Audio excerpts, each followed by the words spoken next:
Okay, well, thank you guys so much for having me. I really enjoy talking about spiders, and I kind of, got into this just because people within the master naturalist community found out that I kept tarantulas and I knew a lot about them, and so people started asking me to talk, and so I just kind of put this presentation together, and I've been doing a lot of them within the past year. So I'm excited to get to talk to you guys today and answer any questions that you might have. I have, you can probably see a little bit behind me. I've got spiders on the wall behind me. So this is just a few of the many that I have. And they're a lot of fun. And I got into spiders accidentally during COVID because we were all home during COVID and not doing anything else. And so I thought, let's try spiders. And so here we are. We're talking about spiders.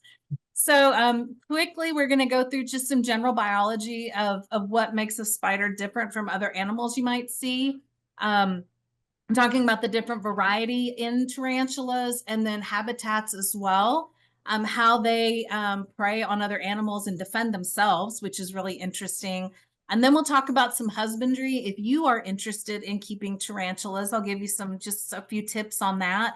And then we'll talk about the local species of tarantula that you could see here in the Dallas-Fort Worth area.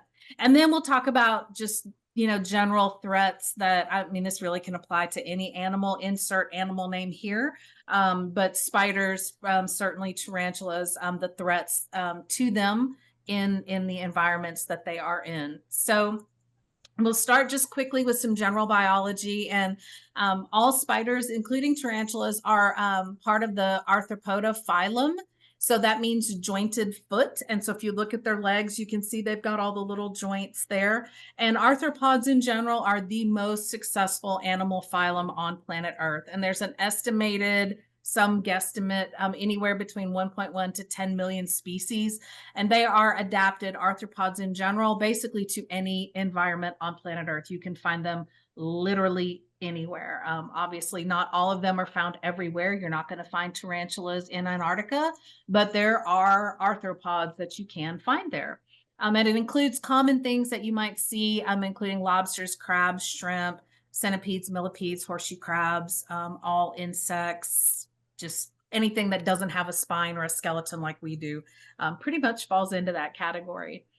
So arthropods have external skeletons that protect them. Our skeletons are on the inside. These guys wear theirs on the outside. And that does make them really different and unique because they cannot grow like we grow as we grow. And I talk to a lot of kids, so I always, get them, think about where your skeleton is. And when you grow from the inside out, your skin is growing with you as your skeleton gets bigger. Get down, Pips. But these guys can't do that. They actually have to grow from the inside and shed their skeleton and then grow a new one as they grow, which is kind of fascinating when you think about it.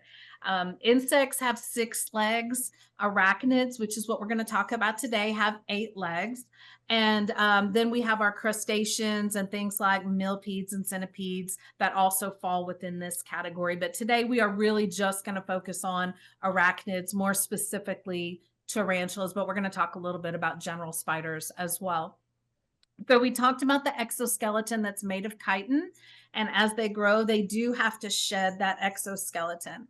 A really cool fact: when arthropods molt or shed their skin, they will pump water. They use a hydraulic system, and they pump water underneath their exoskeleton, and it literally makes it kind of rupture and peel off of the insect, spider, crab, whatever it is that we're looking at. So it's a really cool process, but they are very, very sensitive while they're going through this process. If you see something that's molting, you don't ever want to touch it. You don't want to move it because the new body underneath is very soft. It's very delicate, and you can kill the critter very easily with very, very minimal touching. So it's always a good idea, if you see anything molting, leave it alone and let it do its thing. They have segmented bodies, the jointed appendages, which we talked about, but they also have an open circulatory system. So all our blood is contained in vessels in some way. in our bodies. Our blood just doesn't like randomly float around in our bodies, but that's what happens with arthropods. They have a hemolymph, or a fluid that's kind of like blood, and it will literally just bathe the organs and the systems inside their body. There's no vessels containing that, which is pretty cool. Just like us, they are bilaterally symmetrical, so they're same on the left side as the right side, and they do reproduce sexually, which I think we all know what that means. So we'll kind of move on. So this slide is very busy, so I'm just going to hit the high points here. Arachnids is what we're going to talk about today, but that also includes scorpions and ticks, mites, harvestmen, which are also called daddy longlegs. I know that there was a huge colony of harvestman spiders out at Molly Holler. And when I was out there doing talks with the kids, they loved to tell me all about the daddy longlegs that they found out there. They were super pumped and jazzed about those. So all arachnids, for the most part, are predatory. They're carnivorous. They are also cannibals, so they can and will eat their fellow arachnids if they can catch them. They typically lack jaws, but they do ingest digestive fluids through their fangs to help with the digestive process. They usually have two body parts, so a cephalothorax, which is a head and a chest region, and then their abdomen for the most part. They have very tiny eyes, and while they do have eyes, they really can only see light and shadows. They can't make out what anything really looks like around them. They're very simple eyes. They just don't see very well. But they do have crazy appendages going on. So they have their walking legs, which is, just their regular spider walking legs that you would see. But they also have chelicerae, which is the little fangs that they have that are attached in the jaw to the venom glands, so they can inject the venom like a hypodermic needle through their fangs. But they also have pedipalps, which look like little tiny hands right along the mouth. So it looks like a little tiny pair of legs. And pedipalps really function in a lot of different ways. They are used for touch and sense. They will grab prey. Males use them as reproductive organs. There's a lot of cool stuff going on there. It's not just like a little pair of hands that grab the little cricket as it comes by. And then they have 4 pairs again of the walking legs. So most arachnids are terrestrial predators. There are some that are found in a lot of subtropical regions. There are a few species that actually live underwater, and they will spin a little silk balloon that they will use to capture air. So they'll come to the surface, use their little balloon, they'll capture air, and then they'll go back down, and they only feed on things that they can catch in the water, little fish and little bugs and things like that. Really pretty cool stuff. So yeah, so here we have just some examples of different arachnids, and we won't go into a lot of detail here, but just so you guys can see that there is a wide variety in arachnids, a lot of things that you're probably used to seeing, like scorpions and spiders, ticks, things like that, daddy longlegs, and then things that we don't really have a lot of around here, but are still kind of pretty cool to look at. And then you can see on the right-hand side of the screen, just a general breakdown of the anatomy of spiders, both internal and external.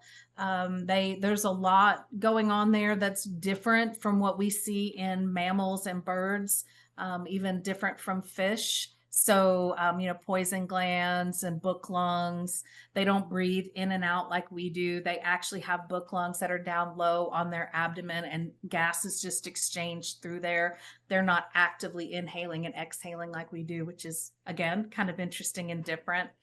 So in here on the bottom screen, you can see what the pedipalp looks like. And it looks really similar to one of the walking legs. It's just about half the size, and it is used for a lot of other reasons besides just walking. So again, we'll talk a little bit more about that here in a second. So since spiders or tarantulas are spiders, they also do spin silk. So not only do they have the other body parts that all spiders are going to have, but they have spinnerets as well, and they do spin silk. Now tarantulas use their silk differently, and I've got some good information on that coming up as well.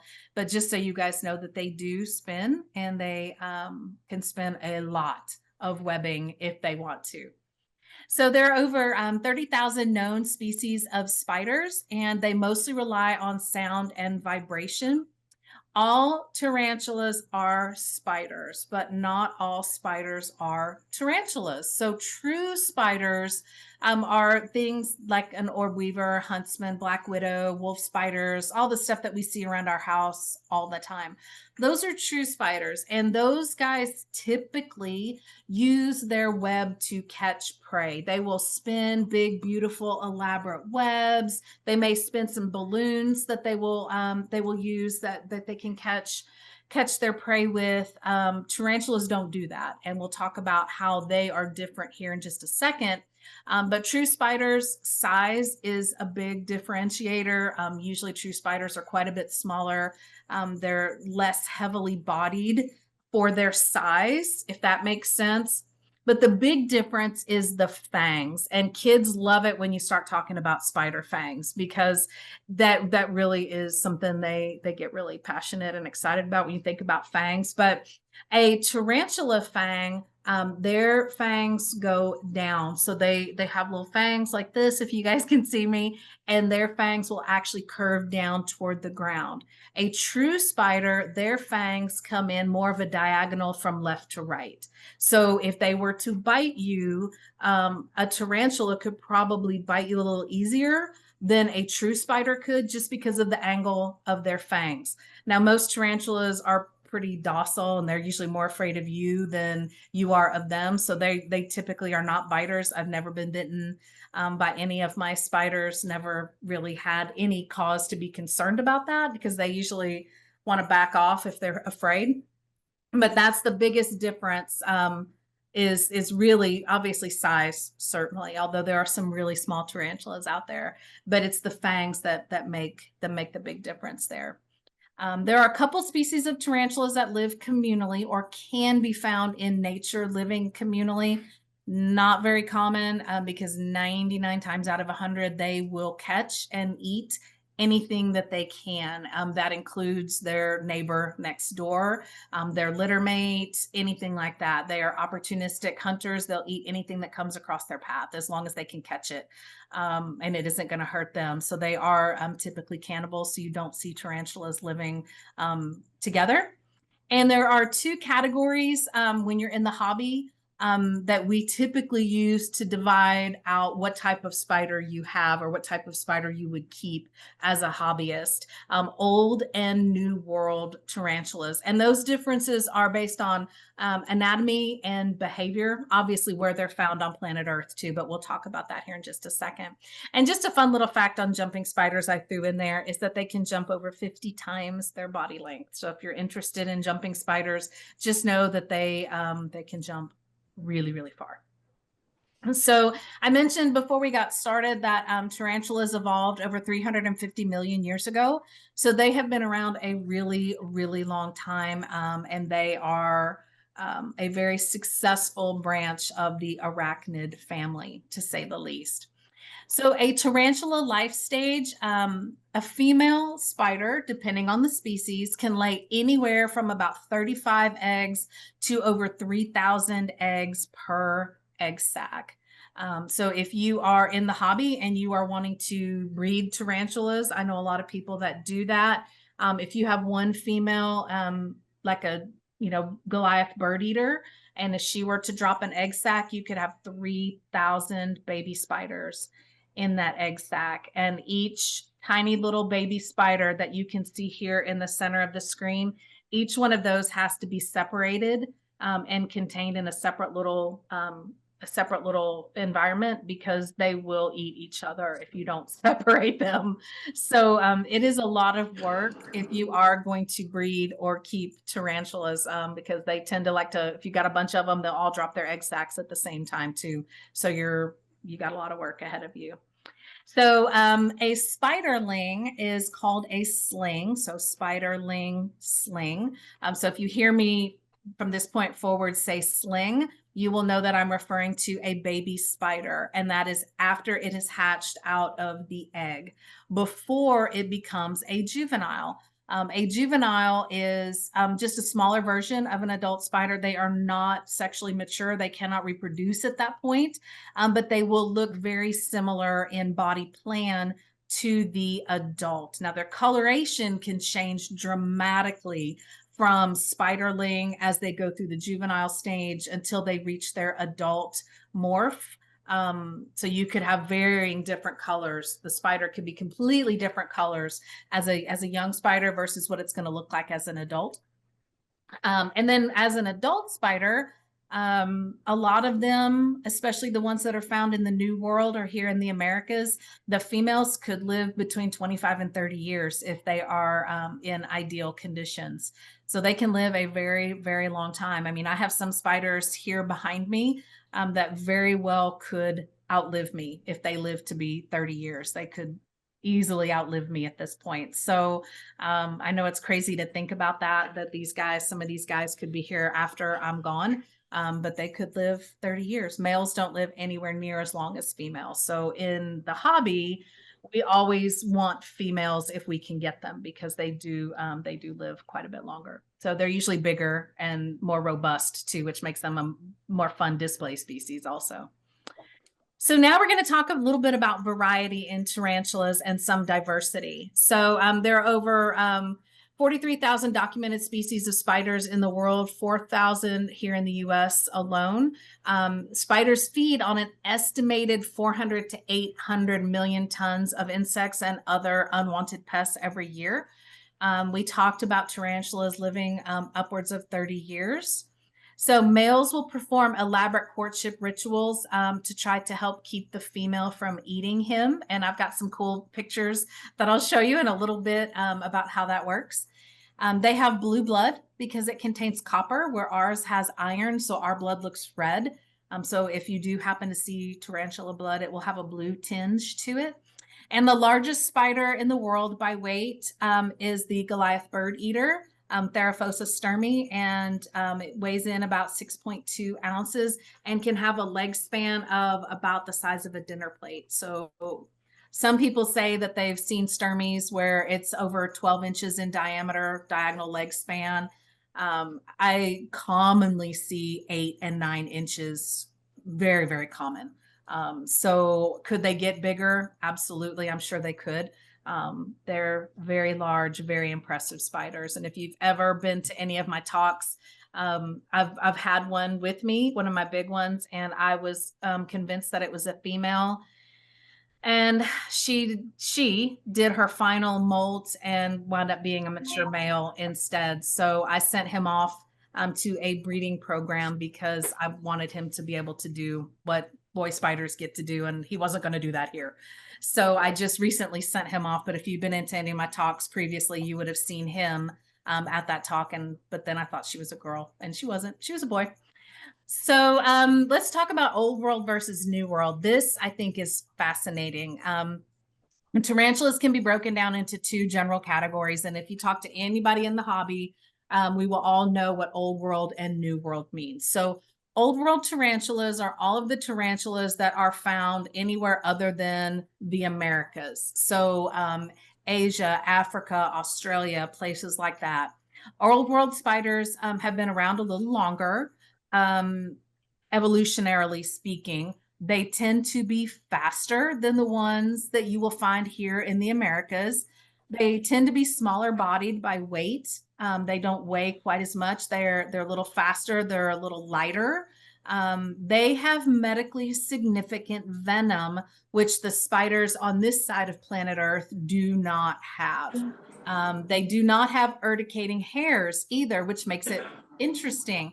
They do have a better defense mechanism with the venom, but they don't have those hairs, which we'll talk about here in just a sec. They also tend to be more, I hate to use the word aggressive, but they tend to be a little bit more defensive. They are extremely fast. Spiders are fast in general. I mean, if one's going to run, you're never going to catch it. If it doesn't want to stop and want to be caught. But these guys are so fast that you literally will not be able to see them move from point A to point B. They will be on the other side of the room and you'll never know how they got there. They are literally that fast. It's crazy. New World tarantulas are slower in general, although they're still faster than you. But they are slower than the Old Worlds. They are definitely heavier bodied. All of the largest species of tarantulas, the heaviest bodied tarantulas, are all found on this side of planet Earth. Most of them typically in, Central and South America. They do not have medically significant venom. Now, if you have an allergy, that could potentially be a problem, but just for an everyday person with no allergy issue, it will feel more like a bee sting. Some of these spiders have larger fangs, so that could be a pain point, certainly getting bitten by a larger fanged spider, but the venom will not make you sick. It will just be like a bee sting. It'll probably itch and burn and all of the things that bee stings do, but you're not going to need to go to the hospital. They do have urticating hairs, and that makes them a bit of a challenge as a keeper or as a hobbyist, because if they get distressed, agitated, mad, if the wind blows across one of them the wrong way, they can start kicking hairs, and they'll use those back legs and they will kick the hairs off their abdomen and they become airborne, and then they will land on you. And I'm itching right now just thinking about it, and I don't even have any on me. And then they become very, very itchy, and I like millions of little mosquito bites. It's very itchy. And when I do presentations with kids, if the spiders start getting agitated or kicking, I always have the kids back up because I do not want them to get the hairs on them. It doesn't hurt, but it's extremely itchy, and it can go on for weeks before it fades away if it gets on you. So it's a great defense mechanism. And they typically tend to be calmer and easier to handle, especially if you're going to get into the hobby, or want to try to learn more about spiders and engage and interact with tarantulas. Always, always, always, you want to start with New World species. And I've really whittled down my Old World species. I don't keep that many of them anymore. I probably got about 15 or 20. The vast majority of my collection is all New World spiders. So that's what makes those two categories different. So other things that make tarantulas pretty diverse, obviously shapes and body plan. The thicker, bigger, heavier bodied spiders usually are females. The males are longer legged. They are lighter bodied. And you can see here in this photo the difference between the female and the male. He has to be lighter and easier, more nimble to move, because if she can catch him, she will eat him. And so he wants to be really fast so he can mate with her and get out of Dodge before he becomes dinner. They often are different colors from each other as well. You'll see the males may be a little bit darker than the female or vice versa. They may have different color patterns. There are a few species where, one is a tan color and the other gender is black, or might have some orange or other different colors. So they can have different coloration as well as different size. How we measure size in spiders is called DLS, or diagonal leg span. So as you can see, the ruler there on that center slide is measuring from the furthest back leg to the closest front leg, going across the diagonal. And that's how spiders are measured. So if you go on any tarantula pages or engage with tarantula people online and they start talking about size, you will always see they'll give a number and say DLS. And that just tells you the diagonal leg span of that particular individual spider is going to be whatever number they're throwing out there at you. And then coloration. We tend to think about tarantulas as being big and brown and hairy, which a lot of them are. But you can see this specimen here is a Typhoclina celadonia. It is a Brazilian jewel spider. This is an actual photo. This is not retouched or photoshopped or added any filters. This is what she looks like in real life. And you can just see the gorgeous coloration on her. I mean, she's got her little blue slippers on. The upper part of her legs is kind of that iridescent silver. She's kind of got that green carapace, and then the pinks and the yellows and all of that coloration on her abdomen there. Just, I mean, it's probably the prettiest tarantula you will ever see. This particular species here is an arboreal tarantula, tends to live up in trees, and she's only going to be about 2 inches in with diagonal leg span. So she's a dwarf species. She's very little, but she is gorgeous. This is also a trapdoor tarantula, one of the weird oddities. They build little burrows in nooks and crannies on tree trunks, and they will use detritus that they find around them, and they will build a little web trap door. So you don't see these very often. They're one of the most coveted species in the hobby. They're expensive to obtain, and they're difficult to keep. On top of that, they're real hard to get them to grow up into adulthood. Let's put it that way. So the ones we're going to find around here are typically going to be the browns and the blacks and the grays, things like that. But as you can see here, they come in literally every color of the rainbow. So now we'll talk a little bit about habitat, because they are found in almost every habitat on the planet within a specific temperature range. So they do not like cold temperature. They're not cold-blooded like a reptile, but they do regulate their body temperature quite a bit based on the ambient temperature of their environment. They will grow quicker if it is a little warmer. So interestingly, I had a friend that I was keeping spiders with, and he and I would buy baby spiders at the same time from the same egg sac from the same people. And my spiders always grew faster than his because I keep my house a little warmer than most people do. I don't like to be cold. So my house is usually a little warmer than most people like it. So my baby spiders would grow faster than his. So they do like a little bit of warmer temperature. But they can be found in deserts, rainforests, mountains, grasslands, prairies, really anywhere that the temperatures are, mid-range, 75 to 85 degrees. And they do have that, and metabolism speed up the warmer it gets. So here is a kind of a color shaded map and you can see where the majority of the tarantulas in the world are found. And as you can see, it's mostly warmer subtropical to tropical-ish areas. They don't like the cold, and neither do I. So I get that. You're not going to find tarantulas in Minnesota or Canada or Siberia in more northern Europe areas. They just don't do well there. They don't like it. Why?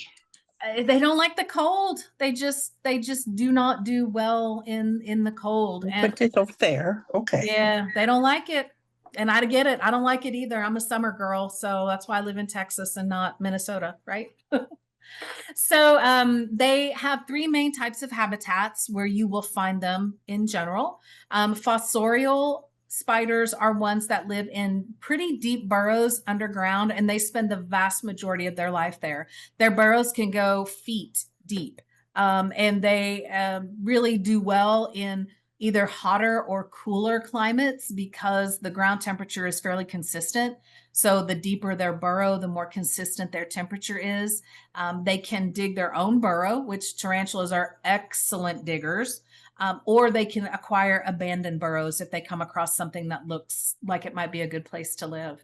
They will line their burrows with silk and webbing, so that reinforces the walls for safety.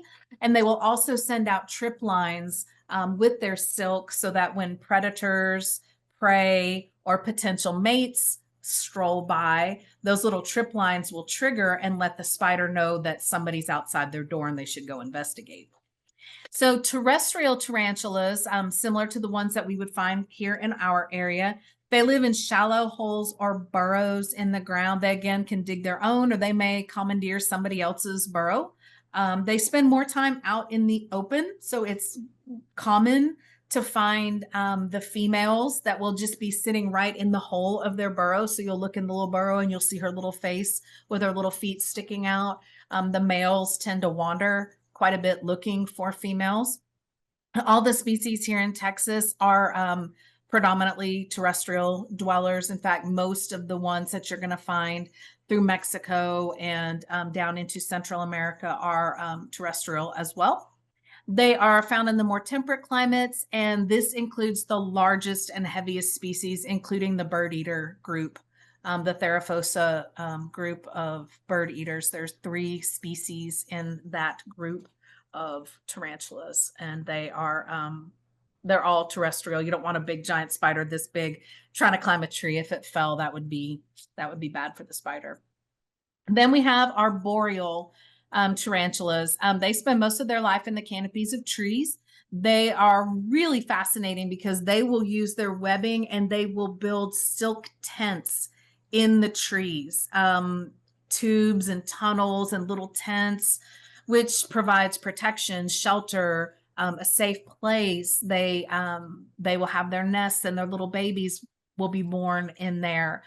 You think about the arboreal species, and a lot of them live in tropical environments where it rains a lot, where there are a lot of hurricanes or tropical storms, things like that. And they will stay 100% completely dry in their little silk tents. So you think about hurricane blowing around all around you, and these little spiders are high and dry sitting in their tents. That's how impermeable these cocoons or these webs are that they spin for themselves.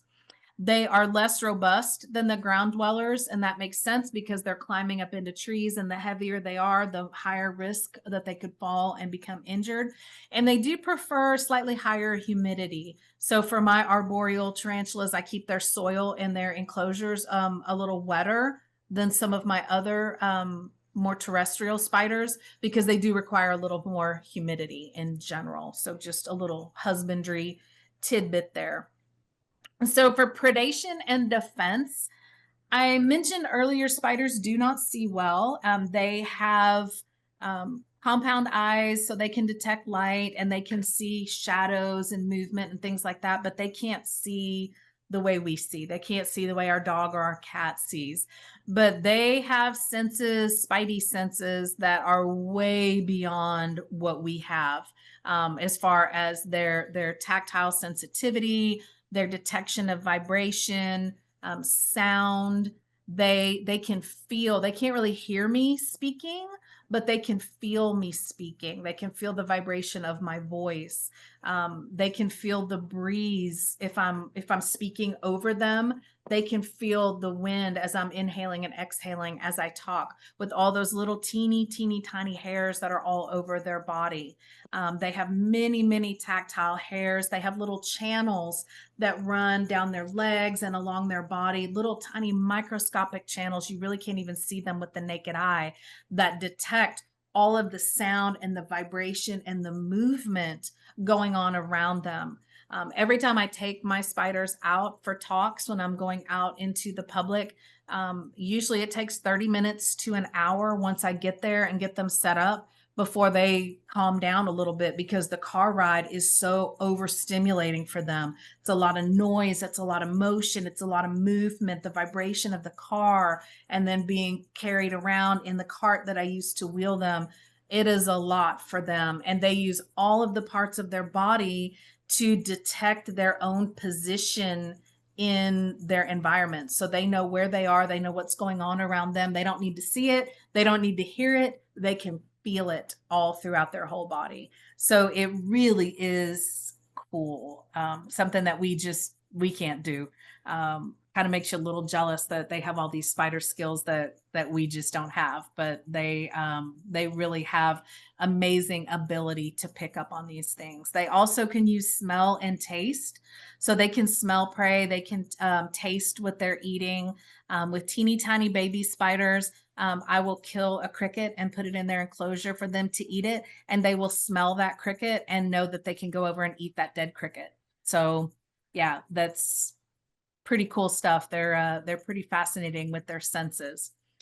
So I mentioned touch being a big part of their ability to perceive the world around them, and silk plays a huge role in that. Their silk and their webbing. So all spiders produce that sticky silk to use in certain ways. Tarantula silk isn't especially silky like some of the ones that spin the big orb weaver, spider webs, those kinds of things. Those are very sticky. Tarantula webbing is not that sticky, although it will still stick to you. It's nothing like that. They do not use it to catch or wrap or cocoon their prey, but they will use their silk to bundle their egg sacs, and they will keep them tight. Usually the female will wrap around her egg sac to protect it until it's ready to hatch. A lot of spiders will use silk to balloon and disperse. So the baby spiders will make their little tiny silk balloons, and they'll get caught on the wind and they'll go away. They can use silk balloons to catch prey. I mentioned that we have a couple of species of spiders that hunt underwater, and they build their little silk balloons to hold their oxygen, their air, so they can breathe underwater.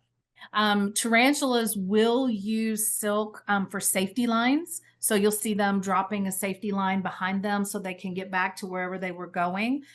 They also will use triggers for trap doors or trip lines along the front end of their burrow. So if anything goes across, they'll feel it on that little trip line, and they'll know that they've got a trespasser, whether it's predator, prey, or potential mate. They'll know that they need to go investigate to see what's out there. They will reinforce the lining of their burrow, which is really cool when I'm having to rehouse a spider and I'm moving them to another enclosure, and their tunnel is literally lined with silk. And if I shake the enclosure like a little mini earthquake, nothing happens in the tunnel. It stays perfectly round because that silk is holding all of the earth back and reinforcing the walls of that tunnel. The web tunnels I mentioned, mainly used by arboreal tarantulas. They can be very elaborate. I wish you guys could see the one that's right here above me behind my head. She's got a really elaborate tunnel that she has built in there.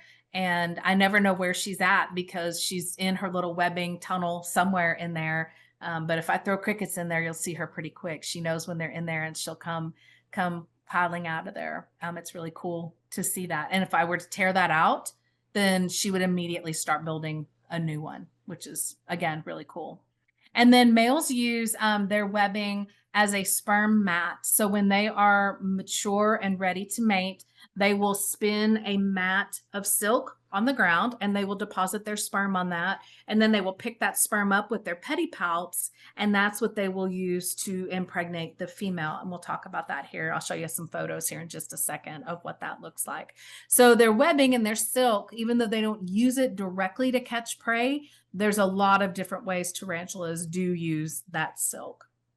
So spider silk is 5 times stronger than steel, twice as strong as Kevlar. It's very flexible, so can stretch up to 30 times longer than its original length without breaking. We talked about the sheltering and the prey trapping. It's very lightweight, thinner than a human hair. There's a lot of really cool things about spider silk. I know they've looked at a lot of things in human medicine and sutures and how to heal wounds and secure wounds on human bodies using spider silk. Really cool stuff. So predation and defense. So I mentioned before that tarantulas are predators. They are opportunistic predators. They will eat anything that comes along. They're not particular. If it's small enough that they feel like they can catch it and restrain it and eat it, they will do that, including other members of their exact same species. Their venom has a mixture of enzymes and nucleotides that do cause pain, tissue necrosis, and other issues if you were to get bitten. Much like a bee sting. Bee stings are the same. Bee venom is very similar. But again, anyone that you're going to come in contact with here in the United States is not medically significant, so don't panic. Let's see. What else have I not covered here?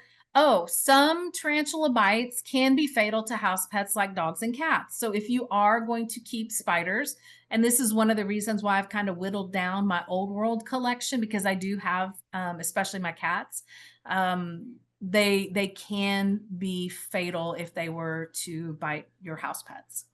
We talked about the urticating hairs. And when they are threatened, they will usually first give you a threat posture. And that's what you can see in the first photo here. That is a tarantula that is upset, disturbed, not happy, and they will throw their upper body back and their legs in the air, and they're going to try and look bigger and scarier than they really are because they want you to go away. They do not want to try to bite you. They do not want to mess with you. They don't want you to mess with them. They just want you to leave them alone. And so that's what this is about. They may slap their legs down on the mat in front of them or on the ground in front of them. And again, that's just them trying to look impressive and scary so you will go away. And then on the bottom picture there, you can see a tarantula that now has their fangs extended. So this spider is kind of moving past the, hey, leave me alone, and moving into the, now you're gonna mess around and find out what's gonna happen stage. So they can bite, they will bite, but it's not very common. But you can see what those fangs will look like if they're gonna try to do that. So you may be wondering who eats tarantulas, and the answer to that question is pretty much anything that can catch one. So other tarantulas and spiders, certainly. Baby tarantulas are teeny, teeny, teeny tiny. So they can be much smaller than the head of a pencil eraser. So, and then all the way up to the big giant bird eaters. So anything in that size range, birds, other reptiles, lizards and snakes, amphibians, frogs, toads, all those guys will eat a tarantula. Mammals. So, there are a lot of mammals that will catch and eat a spider if they can do that. And then there are a lot of insects that will prey on other things like that. Predatory wasps are a great example. And we have all probably seen videos of tarantula hawks, those big, large wasps that will go around and they will actually catch a tarantula. They will dig a burrow underground. They'll lay eggs on the tarantula while it's still alive. They've just been immobilized with the wasp venom. And then the wasp egg will hatch out, burrow into the spider, and eat the spider from the inside out. Very common. Ants, fire ants will eat anything they can catch. Doesn't matter what size, they'll try to devour it. So things like that will also eat tarantulas. So now let's talk a little bit about reproduction, and then we'll jump into husbandry and the native species that we have here in our area.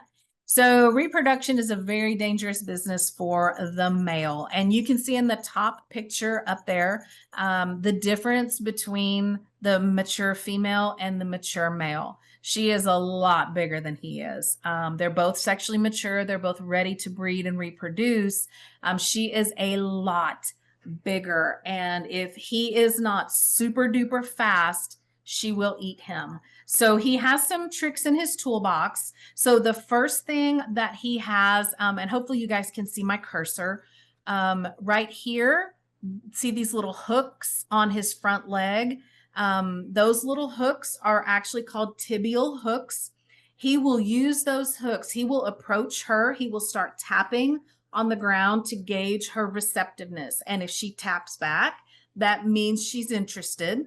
And he will approach her. He will reach under her with his front legs, and then he will use those hooks, which are on the bottoms of his front legs, and he will grasp underneath her front legs and hold her back. So her back is arched. You can see that in the photo on the right-hand side. He's got her held back, and he's got her back arched. And he is going to use his pedipalps now, the little tiny mini front legs, and he is going to insert his sperm packets into her. Her urogenital opening is kind of in the middle of her body. And so he will use his pedipalps, insert his sperm packs in there, and then he's going to drop her and run really, really fast, because if he doesn't, she is going to catch him. And you can see here in this bottom photo that he's trying to breed with her. This is the male here. On the left-hand side, you can see his tan legs. The female is black and orange. It's real hard to tell from this photo, but this particular Salmopoeus species, the male is tan and the female is this black and orange. And so, but she's mad. I mean, she wants to kill him. You can tell, because not only is she's got her legs back and she's in a threat posture, but she's got her fangs out and she means business. She's ready. She's not happy, as the picture says. He needs to move, and he needs to move quickly. So if the fangs are out, that means danger, and he needs to run, and he needs to run really fast. Because if she gets him, he will not be able to fight her off. She's too big and she's too strong. So he's got to be faster, if that makes sense. So now we'll get into husbandry, and just the general characteristics of our local species. So tarantulas, some fun facts: they can regenerate if they lose a limb. When they molt the next time, they will grow that limb back, which is really pretty cool. Usually they'll start off with a much smaller leg, and then they'll molt again, and it'll be a little bit bigger until 2 or 3 molts down the line. They'll have a full-size, fully functional leg replacing the one that they lost. We talked about mating and how dangerous that is. Tarantulas are becoming more and more popular, though, as pets. A lot of people, just for a lot of different reasons, are finding it harder to keep dogs or cats or more traditional pets. Maybe it's a space issue. Maybe they live with extended family. Could be a financial thing. They can't afford to keep a dog or a cat. Tarantulas are pretty inexpensive to keep. You just have to feed them a few crickets every week, and crickets are pretty darn cheap. So easy to keep. And they do make fantastic pets. But I always tell people, if you want to keep tarantulas as a pet, you always, always, always want to try to find captive bred and no wild caught species. A lot of the species of tarantulas that you find that are common in the hobby are becoming very, very depleted in the wild. So you are not finding them in the wild like you used to be able to, even 10 or 15 years ago. Some of these species now, especially some of the old world arboreal tarantulas, there are more of them in the hobby, in home places like my house here, just with a normal person like me keeping spiders. There are more spiders in captivity than there are left in the wild now. And that's not zoos or anything like that. That's just keepers like me, just somebody that has spiders. So that's pretty sad. So I always recommend, no wild caught, always do the captive bred. So I mentioned earlier, but it's worth repeating, that if they are molting, do not disturb them. Usually molting just takes a few hours, but after molting, they will need a couple weeks before their exoskeleton is hard enough where they can eat again and be handled or moved. It can take them that long for their exoskeleton to harden. Temperature is pretty easy. If you're comfortable, they're comfortable. They like between 75 and 85 degrees, but they can take it a little cooler or a little warmer if needed. Adults can eat every couple weeks. I usually feed my big guys, every 2 weeks or so. I'll throw in 5 or 6 or 5 or 6 crickets, and then in 2 weeks I'll feed them a little bit more. For smaller slings and juveniles, 1 to 2 times a week. My little baby spiders, I will usually feed twice a week, just because they're tiny and I like to give them that option. You can feed crickets, roaches, mealworms, everything. For the little bitty guys, I always kill before I put it in there, because you don't want any prey item potentially harming your baby spiders. Always have fresh water available. Spiders do drink. A lot of people don't know that, but they will drink water out of a water bowl just like your dog or a cat will. So you always want to make sure they have fresh water. And like I mentioned earlier, when they do get ready to molt, they will take water and they pump it underneath their exoskeleton with that hydraulic system. So if they don't have access to water, they literally can't molt, and they will try to molt anyway, and they won't be able to complete the process, and they will die. They can also dehydrate if they don't have water, just like we could. So always make sure they have fresh, clean water available. They do like a little bit of humidity. I keep my soil damp, not soaking wet, but damp in my enclosures. Natural light is fine. No light kits are required. None of my spiders here behind me have light. What you do see that does have light, that's aquariums, not tarantulas. But they don't require any kind of light. In fact, most of them like it to be a little on the darker side. They do need cross ventilation, so that's important to have an enclosure that's got plenty of available space for breeze to pass through. And depending on what type of spider you have, whether it's an arboreal, terrestrial, or fossorial species, they will need the right type of enclosure. So if you have an arboreal tarantula, it needs to have space to be able to climb up, like branches and things like that in a tree. The one behind me here is 18 inches tall. So she's got plenty of room to crawl up and down. If you have fossorial tarantulas, you could use this same enclosure, but you want to fill it up mainly with dirt so they have plenty of dig space. And then my terrestrial spiders, they might have, 4 or 5 inches of soil and they sit out on the ground all the time. They don't really dig that much anyway. You do want to make sure it's cat and kid proof. Tarantulas are very strong and you wouldn't think that they could, but they can easily pop lids off enclosures that are not secure. So something with a lock or some type of mechanism that they can't pop the lid off, because they can and they will. Natural soil, natural amendments in their enclosure, plants and rocks and branches and things like that. Nothing with any chemicals. I know that kind of makes sense, but just reminding people of that. Some people use plastic plants in their enclosures. They're pretty. I don't, because I find the spiders just dig them up and move them around anyway. So I don't use them any longer, but you certainly can. What I do put in all my enclosures are springtails and isopods. And these are little tiny, really, really small insects, and they're just a cleanup crew. They will clean up all the detritus in the tank, whether it is old dead crickets or decaying plant matter, anything like that. They keep the enclosures really clean. I rarely have to clean any of my enclosures because my cleanup crew does all the work for me, which is a lot of fun. So if you have like roly-polies or doodle bugs or whatever you might want to call it out in your yard, it's the same type of critter. They're just really, really small. You can't, it's almost impossible to see them with the naked eye. So they're very tiny. So now let's talk about Texas tarantulas. We've got a few minutes left. And so we'll talk about Texas tarantulas here. There are 6 main species of tarantulas that you'll find here in Texas. So the Aphonopelma anax, the Aphonopelma armata, Aphonopelma gabelli, Aphonopelma hensi, Aphonopelma moderatum, and Aphonopelma mollendorfii. So these are all the ones that are found in Texas. The only one you're going to find here in our area is Aphonopelma hensi, which is the Texas brown. Just an interesting little tidbit about the Aphonopelma mollendorfii. So that is the most recent species that was discovered and named, found here in Texas.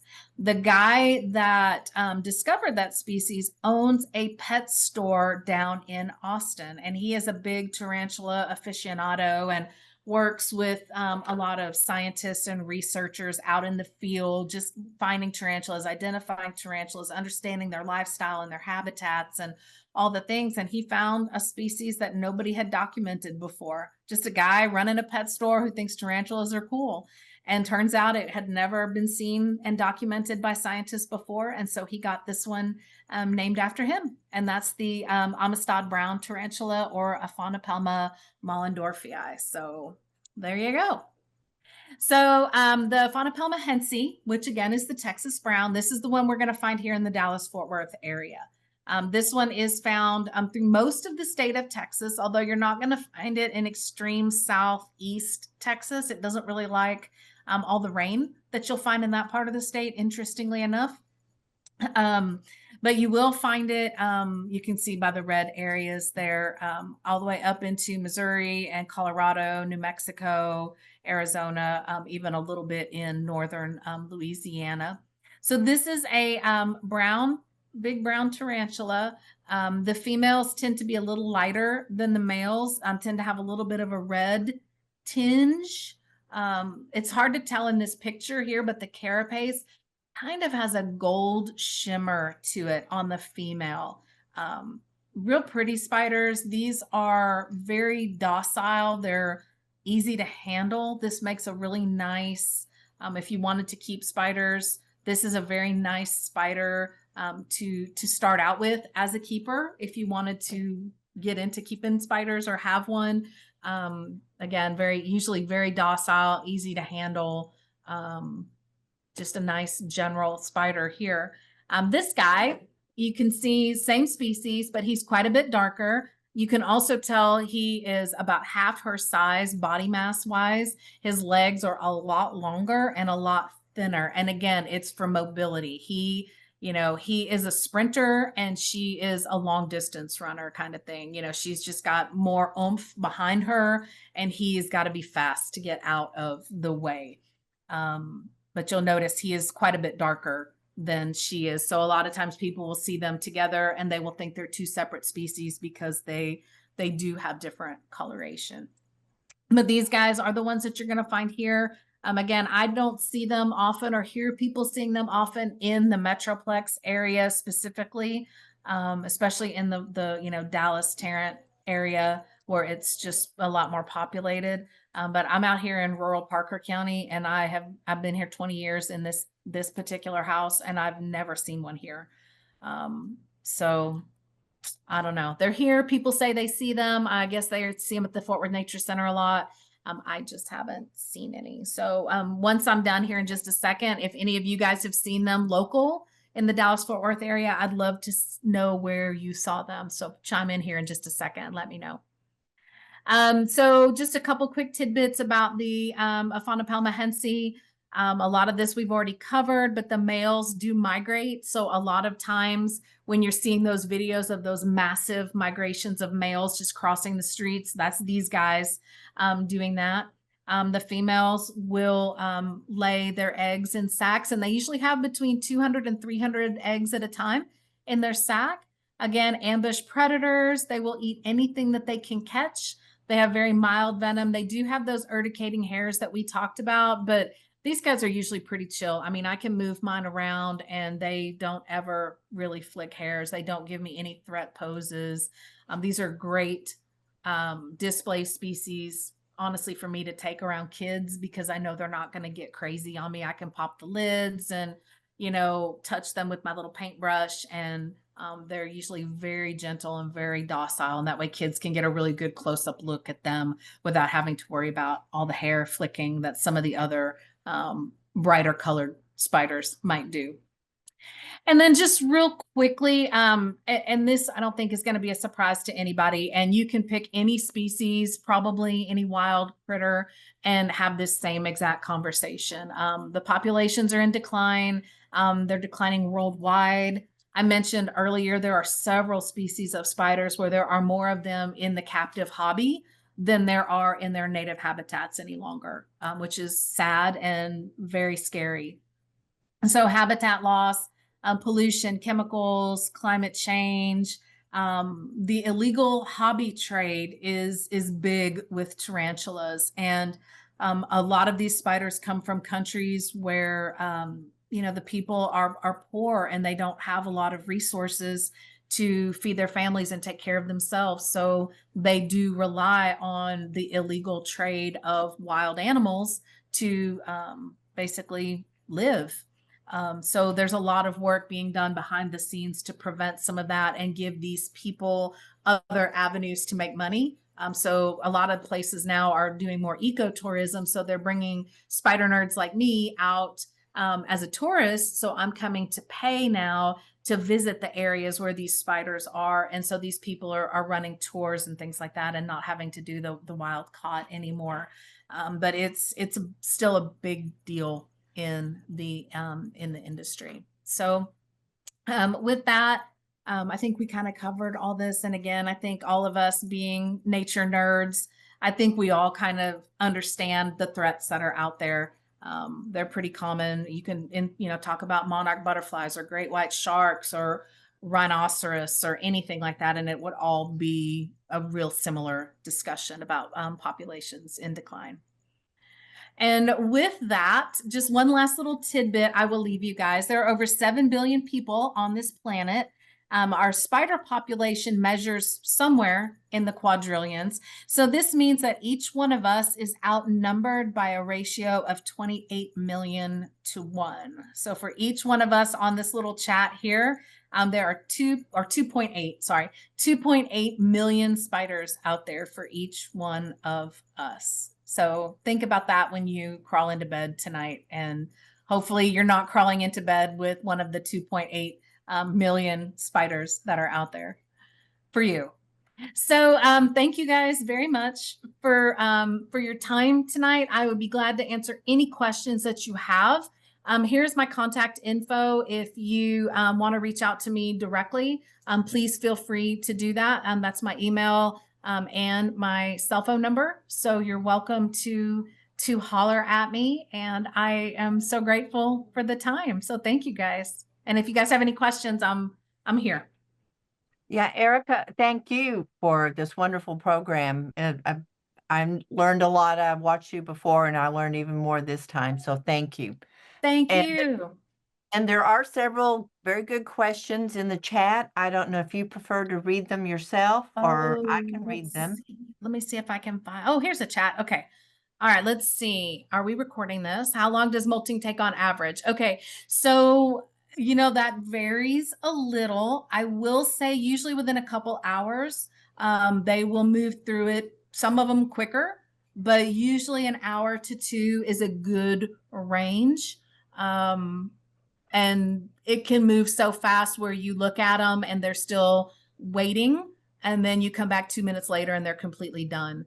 And then sometimes it's just very, very slow. There's a lot of great YouTube videos out there. If you wanted to actually watch the process, it's sped up, but you can actually see it. If a tarantula is laying on its back with its legs in the air, that means it is molting. If it is on it's face down and the legs are all curled underneath it, that means it's a death curl and it's dead or dying. But if it's on its back, it's going to look like it's dead, but it is not dead. That is what it does when it molts. So that's a really good question. So what are book lungs and how are they different from mammalian lungs? So book lungs actually look like the pages of a book. They're on the abdomen, really, not up here where my lungs are, but you can't see my abdomen, so I'm doing lungs up here. They also just do a gas exchange passively. We are actively breathing. Every time you inhale or exhale, that's an active process. Your body is doing that either consciously or subconsciously, but your body's making that happen. These guys don't do that. The gas exchanges on its own with the environment. So they don't inhale or exhale like mammals or birds or fish or any of us normal vertebrate critters. We don't do that. Other than size, is there sexual dimorphism? Yes. So in a lot of species, the male is going to be a different color than the female or might have different markings.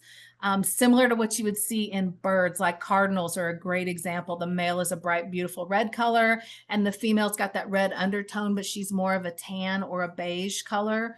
You will see a lot of that in spiders. Couple slides back, there was on the slide where they were mating and breeding. You saw a picture of the male, and he was tan, but the female, it was black and orange, and literally black and orange, like Halloween black and orange. And those guys are about the same size. Actually, the Psalmopoeus species of spiders, they tend to be roughly the same size, but they have a lot of color difference. She's black and orange and just gorgeous, and he's just kind of a boring tan color. So yeah, there can be differences there as well. Are there local vets that can treat spiders? So I have not seen any local vets. Interestingly, my daytime full-time job is I'm a sales rep for a pet food company. So I'm in vet clinics all day, every day. I've not seen any local that work on spiders. Now, there are some that I know can treat spiders, but I would have to call around and see if I could track anyone down that would be willing to do it. Most of the time, that's a no. You'll probably get some better information on some of the Facebook groups or online groups of how to help your spider if it was injured or needed medical assistance. What are some of the theories to the account for the morphologic and physiologic differences between Old World and New World? So that happened after the continents split apart. and something somewhere triggered the spiders on the west side to not have as significant venom, and they developed the hairs instead. I do not know what the theories are behind that.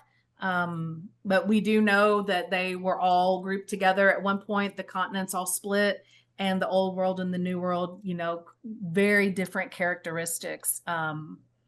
So I don't know what those theories are. And, you know, that's actually the second time I've gotten a question along these lines. So this is clearly a topic I think that's going to come up that I personally need to do some more research on. So stay tuned. Have me back and I'll give you some more information on that, because that's a really good question. Are there any arboreal? No, there are no arboreal tarantulas in Texas unless they are imported. They would be considered non-native. I'm sure, if I had to guess, I would say I'm sure there's probably some along the Texas coast that came in from some of the Caribbean islands, transport ships, things like that. There are some in Florida that are not native, but have been brought in, like, you know, from bananas or other types of things that get imported from other countries. So there are colonies now of tarantulas in Florida that have been documented that are not native and that are coming in from the Caribbean, because the Caribbean's full of these gorgeous, beautiful arboreal tarantulas that would actually do really well in Florida's environment. So yeah. I'm so bummed to have to leave early. Oh, thank you, Jamie, even though you're probably gone by now, but you can watch it on the YouTube channel. Do they use the discarded? No. What they do they use the discarded molt as food or anything else? No. What they will do is they will stick it in their water bowl, which happens a lot. And then you got to clean that mess out of the water bowl. But they don't use it for anything. They don't eat it. You know, like baby caterpillars are a great example. Every time a caterpillar will molt to the next size of an instar, they will eat their old exoskeleton. They eat their old shed. So, but these guys don't do that. So they just literally just stick it in their water bowl and make a mess for me to have to clean up. So, what is the source of the chitin if they don't eat for a couple of weeks after molting? So they, their exoskeleton is formed when they molt. So the new exoskeleton is ready to go underneath the old skin. It is kind of squished and, you know, compacted and tight. So it's already there. So they've already built that exoskeleton and they get it from the food that they have eaten. Now, once they shed the old exoskeleton, their tissue underneath, they're going to use that water and they're going to flush it out. They're going to puff it up. So kind of like pumping it up like a tent or like a pool floaty. They will puff it up. And then once it's fully inflated, that's the word I was looking for, then it will begin the hardening process.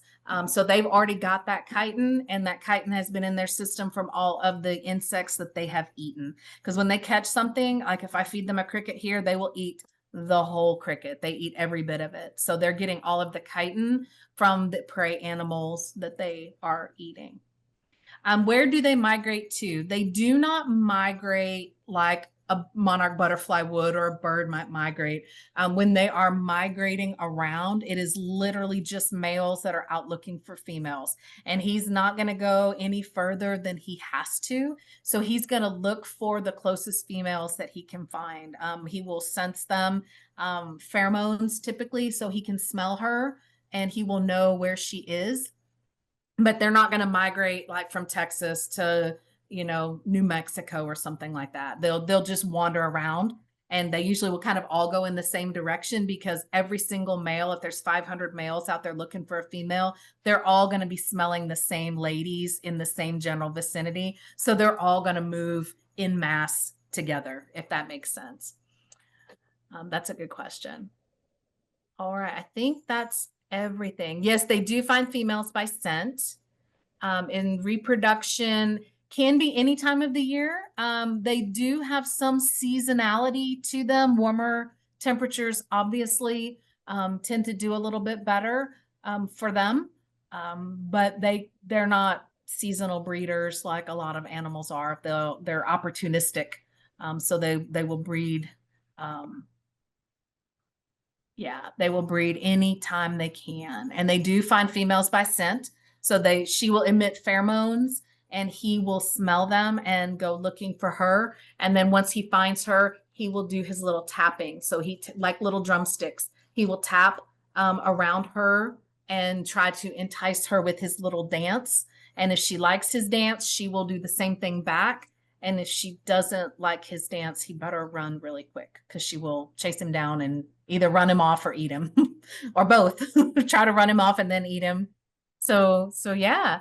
8 eyes, that's just typical with spiders. Most of them have eight eyes. They'll have 4 pairs or 6 pair or 3 pairs. So usually with spiders, you're either going to have 6 eyes in, 3 sets of 2 or 8 eyes in 4 sets of 2. And they are on either side of the head. So you'll have 4 sets of eyes over here and 4 sets on the other side. So if you look really, really close, you can see the little eye clusters. Lord of the Rings, if you guys have ever seen the Lord of the Rings movie, watch Return of the King. And when Frodo is fighting Shelob, you can see the spider clusters, and it's easier to see on TV than it is to see a real spider. So, but yeah. Great presentation. Oh, thank you. I appreciate that, Christine. Thank you. Great presentation and questions. You guys have anything else, or that it? Really, really fascinating, Erika. Thank you so much.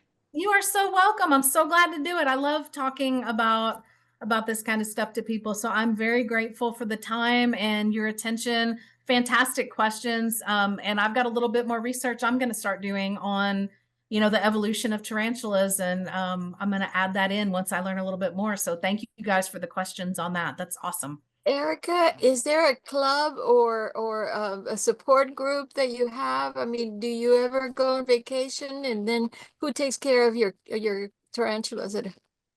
So I'm part of several online groups, just tarantula people. I go to some of the shows around, like reptile and exotic animal shows. And so, you meet spider people there. I actually made 2 really good friends at one of the shows. I met one lady there, and she and I just started talking, and then we connected through a Facebook group.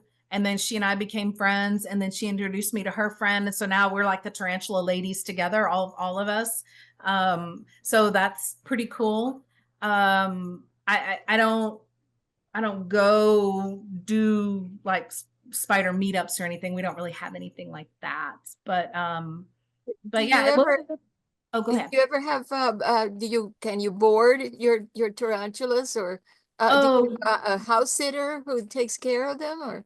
So I'm very fortunate. We have a lot of animals, not just spiders here, but I have a lot of other stuff as well. And I'm very fortunate in that I have an amazing lady that she is my house cleaner. She cleans my house every 2 weeks, but she also pet sits for us when we are out of town. And she's fantastic. The only thing she does not take care of actually are the spiders. She does everything else: the dogs, the cats, the chickens, the turkeys, the fish, the frogs, all the other critters. She does not take care of the spiders, just because typically they don't need the care when we're on vacation. I'm not gone that long. They can go 2 weeks or longer without food. So, and she can just top off their water bowls. And that's pretty simple to do. You just get a bottle of water and you just pour in a little bit of water and top off their water bowl, and they're usually fine till I get back. So I will feed them the day before I leave, and then usually right after I get back, but they're fine. So yeah. Amazing. I loved it. Yeah. Yeah. That's why they make such great pets too, though, because they don't require a lot of care. And it's a great first pet for a kid that may not be ready for the responsibility of a dog or a cat or a hamster or something that requires more daily maintenance. Because you can leave these guys alone for 2 weeks and they're fine. Yeah, just make sure they have water, and that's just taking a little bit of water and just pouring it in their water bowl. So pretty easy. There's an interesting story about a spider who is extremely important. It's a true story. The book I saw it in was a book called life and death in Shanghai. But it's about a woman who was married to a Shell oil executive, and it was a European company, and in the Chinese Revolution, they ran off and imprisoned anybody that was, from a colonial source.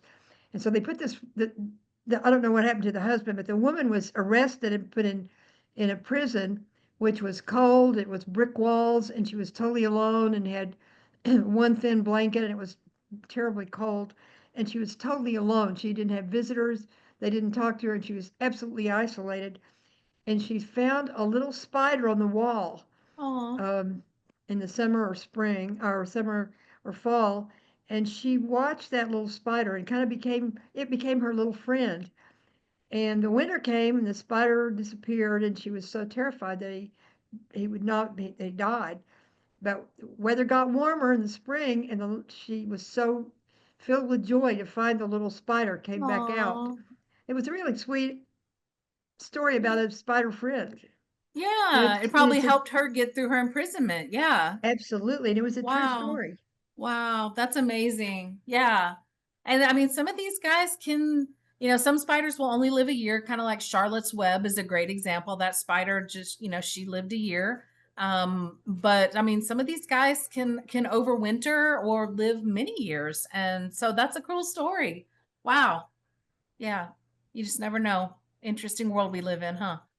Yep. Maybe we need to make something like my spider friend, like my octopus My friend, octopus friend. Yeah. Yeah. Absolutely. Absolutely. because Well, and that was fascinating. I loved it. yeah. Thank Thank you so you. much.